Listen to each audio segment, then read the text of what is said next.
ingqungquthela yesigungu seCOSATU i-Central Committee eyayingo-2017 manje lo mhlangano usubanjwe ngeZoom ngenxa yegciwane i-COVID-19.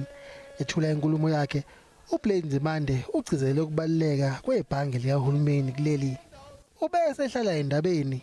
With the African Bank currently being 50% owned by the South African Reserve Bank and 25% by the Public Investment Corporation, it is surely a ready-made, Comrade President, candidate for not just effective public ownership, but for social ownership and a strategic public interest mandate.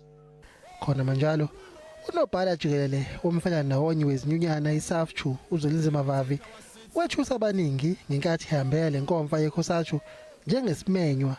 Uvavi uthi inhloso bekukubonisa umphakathi ukuthi yena nezinyunyana ezahlubuka kwiCOSATU zamlandela emva kokuxoshwa kulomfela ndawonye eminyakeni emihlanu edlule bazimisele ukusebenzisana neCOSATU. The destruction of the decent work and the increasing levels of poverty even amongst workers, we need to close the ranks at this time, join hands and fight that battle together. Kuthiwa izingxoxo zokubuyelana sezihambe ibanga elide.